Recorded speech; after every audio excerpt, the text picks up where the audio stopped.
गठबंधन भाजपा को टक्कर दे पाएगा 2024 बिल्कुल नहीं दे पाएगा जी, बिल्कुल नहीं दे पाएगा। भाजपा के पार्लियामेंट के मेंबर की जगह अगर कांग्रेस का पार्लियामेंट मेंबर होता तो शायद उसके संबंध आतंकवादियों से जोड़ दिए जाते। हमारे देश की सुरक्षा के साथ खिलवाड़ था, अराजकता फैलाने का, दहशत फैलाने का मसला था। हिंदुस्तान की अपनी लोकसभा बनी है और सुरक्षित कहाँ है? अटैक हो बिल्कुल गया। बिल्कुल बिल्कुल अटैक हुआ। हाँ।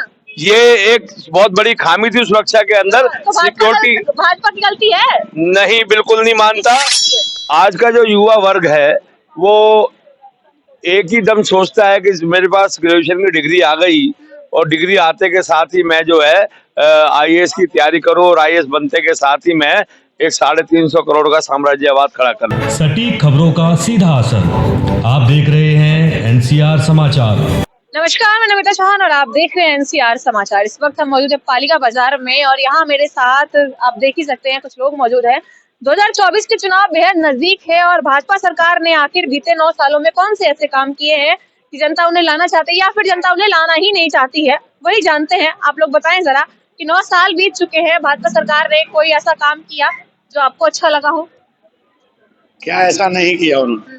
बहुत अच्छा काम किया है 9 सालों में और अच्छी तरक्की की है।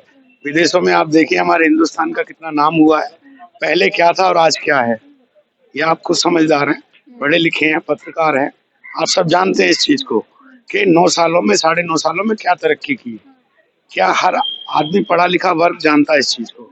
तो इस चीज को देखते हुए सन 2024 के चुनाव में नेचुरल है 60% 70% जनता अगर हमारी पढ़ी लिखी है, समझदार है, वो आजकल किसी को समझाने की आवश्यकता नहीं है। मैं आपको बता दूं, वो समझदार है, खुद नेचुरल। आपको रिजल्ट उभर के आएगा तो सामने पता लग जाएगा। इंडिया अलायंस के एक नेता है नीतीश कुमार जी, उनका भी आपने विधानसभा में बयान देखा होगा जो उन्होंने महिलाओं के बारे में कहा। क्या वो उचित था? रमेश बिधूरी का बयान आपने सुना था? भाजपा के सांसद हैं वो, बहुत अलग अलग तरह की गालियां दे रहे थे मुसलमानों को, वो मैं बोल भी नहीं सकती ऑन कैमरा। मैं आपको बताना चाहूंगा रमेश बिधूरी जी ने इसके लिए खेद व्यक्त किया और लोकसभा में माफी भी मांगी है। किसी भी भाजपा का बयान नहीं आया इस पर। ये बिल्कुल बयान आया है, हमने अखबार में पढ़ा भी था। और रह गई समाजवाद, सांप्रदायिकतावाद, उदारवाद, तो जो नीतियां थी आज भारतीय जनता पार्टी ने किसी हद तक विकास की गति को आगे बढ़ाया है और 2024 के आने वाले चुनाव में एक बार पुनः भाजपा आएगी। 10 वर्षों के अंदर जो काम किए हैं, जनधन खाता जो कभी बैंकों के अंदर किया है, योजनाएं चलाई है, रोजगार की बात हुई थी, हर साल 2 करोड़ रोजगार। कहाँ है रोजगार?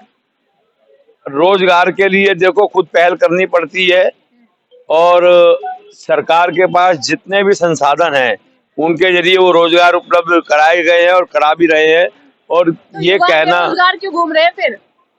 आज का जो युवा वर्ग है वो एक ही दम सोचता है कि मेरे पास ग्रेजुएशन की डिग्री आ गई और डिग्री आते के साथ ही मैं जो है आईएएस की तैयारी करूं और आईएएस बनते के साथ ही मैं एक 350 करोड़ का साम्राज्यवाद खड़ा करूं। इसमें जो राजनीति है वो सबसे हैवी है और युवा वर्ग जो चाहता है कि जितनी जल्दी हो सके मैं पैसा। में ही सारे अनपढ़ बैठे हुए हैं। नहीं नहीं नहीं नहीं नहीं नहीं नहीं नहीं, राजनीति के अंदर अनपढ़ नहीं बैठे हुए। राजनीति में आज के वक्त में केजरीवाल जैसे पढ़े लिखे लोग भी आए हैं जिन्होंने 26 दलों के जाके अपना गठबंधन में शामिल हुए केजरीवाल जी।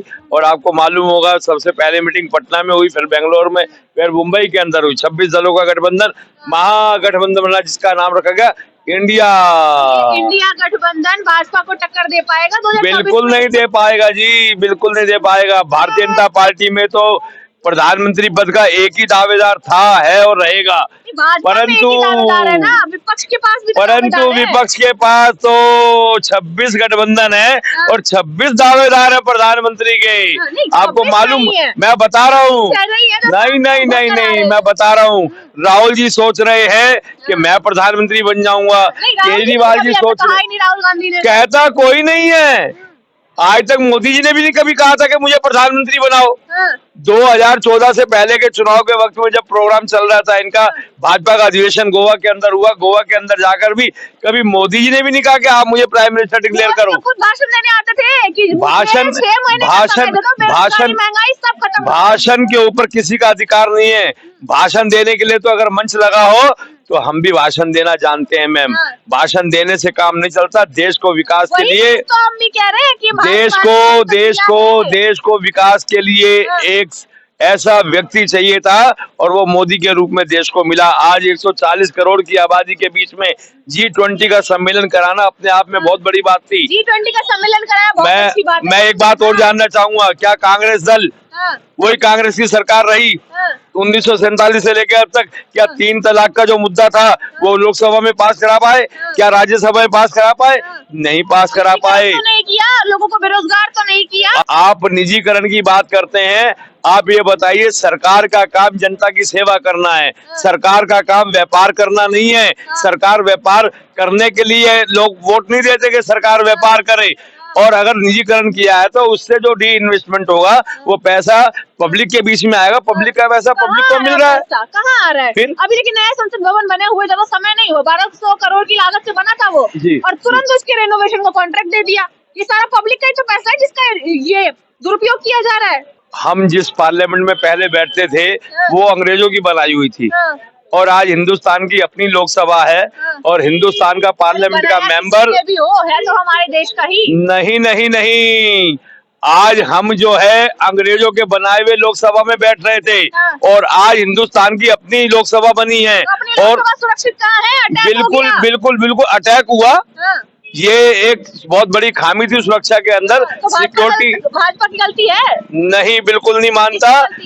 गलती तो प्रताप सिन्हा जी के पीए की थी, जिसने कि वो लेटर इशू किया, वहां पर जाने के लिए विजिटर्स पास बनाया। तो बयान क्यों नहीं दे रही है? नेता तो भाजपा के ही थे ना। भाजपा बिल्कुल एक्टिव है, भाजपा कभी इस चीज से भागी नहीं है कि जी हम लोकसभा से आपको लोकसभा में बयान देने के लिए तैयार है, परंतु गृहमंत्री को बुला रहे बयान देने के लिए, बिल्कुल बिल्कुल बिल्कुल। आप राहुल जी ने एक कैंपेन चलाया था, भारत जोड़ो आंदोलन। मैं कह रहा हूँ भारत जोड़ो आंदोलन नहीं, राहुल जी को कांग्रेस जोड़ो आंदोलन चलाना चाहिए था, क्योंकि कांग्रेस छोड़ के ज्योतिरादित्य सिंधिया जी चले गए, गुलाम नबी आजाद जी चले गए कांग्रेस को छोड़ के, और भी कई अन्य नेता। दिल्ली के अंदर भी मैंने देखा कि आज जो है कांग्रेस एक थर्ड पार्टी बनकर उभर रही है। आज भाजपा पहले नंबर पे, सेकंड पे आम आदमी पार्टी और थर्ड पे आ गई है कांग्रेस पार्टी। आप खुद बताइए कि कितने मेंबरान। हाँ बताइए। भाजपा में जो इतने भ्रष्टाचारी हैं, हाँ, कई लोगों के अपराध सामने आए, कई लोगों के पास पैसा सामने आया है। मोदी जी ने ये भी कहा था एक्शन होगा, क्यों नहीं? 350 करोड़ रुपया, 355 करोड़ रुपया तो राज्यसभा के एक मेंबर के पास मिला है, वो भी कांग्रेस के। शरद पवार जी का मसला जो महाराष्ट्र से जुड़ा हुआ है वो राज्य से संबंधित है, परंतु ये मसला राज्यसभा से जुड़ा है। ये देश की लोकसभा और राज्यसभा देश की है, और वो मसला राज्य सरकार का है और राज्य सरकार उस पर विचार कर रही है। SIT जवाब दे रही है कि ये जो 300-200 करोड़ रुपए जो पकड़े गए हैं वो व्यापारी है, वो उन्होंने जमा करने के लिए रखे थे। अगर जमा करने के लिए रखे थे तो ईडी ने छापा क्यों मारा? तो पड़ा ही नहीं है कि इनकम टैक्स का छापा पड़ा है। वही भारत की जनता ने उन सांसदों को लोकसभा में जाकर अपने मुद्दे उठाने के लिए भेजा है, ना कि वहां पर हंगामा करने के लिए। आज वो आंतरिक सुरक्षा के मामले को लेकर, लोकसभा की सुरक्षा के मामले को लेकर वहाँ पे वो मैं वही बताने जा रहा हूँ। लोकसभा की सुरक्षा को तो याद आ गई उनको, परंतु आज इसी भारत की राजधानी के अंदर जो सुरक्षा व्यवस्था है, कभी किसी पार्लियामेंट के मेंबर ने पूछा कि साहब दिल्ली के अंदर इतनी कानून व्यवस्था की हालत क्यों हो रही है? और साथ ही साथ में मणिपुर का मसला है, किसी कांग्रेसी सांसद ने वहां रखा प्रस्ताव कि साहब मणिपुर को बचाया जाए? वो सीधा भाजपा की सरकार के उसमें देखती है, सरकार पे नहीं, लोकतंत्र पर हमला हुआ था, लोकतंत्र के मंदिर पर हमला हुआ था। सवाल पूछना हक बनता है, हर एक जनता का हक बनता है। लोकतंत्र के मंदिर पे अगर हमला हुआ था तो उसकी सुरक्षा का दायित्व भाजपा का है और भाजपा उसकी सुरक्षा में तत्पर है। IB के डायरेक्टर DG साहब जो है, IB के DG साहब, और साथ ही साथ जो इंटेलिजेंस ब्यूरो रॉ जो है, ये सब मिलके उसकी दोबारा से सुरक्षा व्यवस्था को देख रहे हैं और इंक्वायरी हो रही है जबरदस्त, और उसमें जो भी पकड़ा जाएगा वो बख्शा नहीं जाएगा। भाजपा की ओर से सबसे बड़ा बयान पहले दिन ही आ गया था। इतनी बड़ी चूक हुई कैसे? जहाँ पे एक कागज एक कलम नहीं जा सकता, वहाँ पर इतना बड़ा गेम गया कैसे? ये आपकी बात बिल्कुल ठीक है कि भारत के लोकतंत्र पे ये हमला हुआ था, क्योंकि लोकसभा जो है भारत का 22वीं बढ़ती थी। आपकी बात बिल्कुल ठीक है, मैं सहमत हूँ आपकी बात से। लोकसभा जो है भारत के लोकतंत्र का मंदिर है, वहाँ प्रजातंत्र जो है लोकतंत्र के लिए 540 व्यक्तियों को चुनाव के जरिए अपना नुमाइंदा भेजते हैं कि वो हमारी समस्याओं को दूर करेंगे। परंतु किसी के मन में क्या है क्या नहीं है, ये आपकी बात बिल्कुल ठीक है कि 13 दिसंबर के दिन उस दिन बरसी थी और बरसी के दिन इस तरीके का इंसिडेंट अपने आप में बहुत बड़ी बात थी और ये कहीं ना कहीं हमारे देश की सुरक्षा के साथ खिलवाड़ था, अराजकता फैलाने का, दहशत फैलाने का मसला था।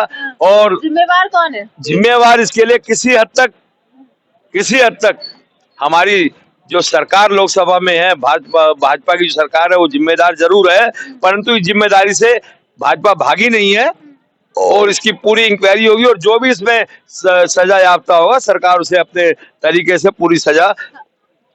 चलिए ठीक है, आपकी बात सही है। सवाल पूछने पर सांसदों को बाहर क्यों किया, मैं ये कह रही हूँ चुनाव आने वाले हैं, रास्ते से हटा रहे हैं क्या जानबूझकर? नहीं, बिल्कुल नहीं।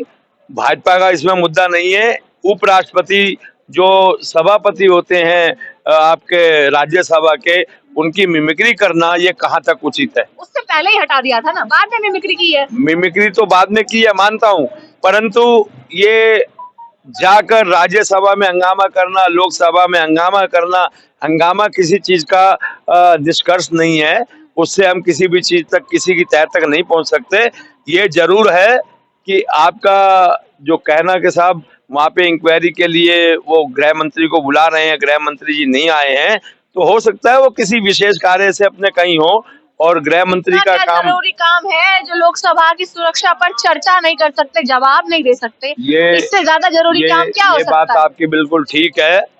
मैं मानता हूं कि अगर भाजपा के पार्लियामेंट के मेंबर की जगह अगर कांग्रेस का पार्लियामेंट मेंबर होता तो शायद उसके संबंध आतंकवादियों से जोड़ दिए जाते। बहुत अच्छी बात है। देखिए इस वक्त हमारे साथ पालिका बाजार के प्रधान मौजूद थे जिन्होंने बहुत ही अच्छी बातें कही है। खैर घूम फिर कर उस मुद्दे पर आ गए कि अगर विपक्ष का कोई होता इसमें शामिल संसद सुरक्षा मामले में तो जरूर उसे आतंकवादी घोषित कर दिया जाता, लेकिन भाजपा का है तो उस पर चर्चा चल रही है। खैर 24 के चुनाव बेहद नजदीक है, देखते हैं कि आखिर ये चर्चा कब रंग लाती है। कैमरामैन इमरान के साथ मैं नमिता चौहान, NCR समाचार, दिल्ली।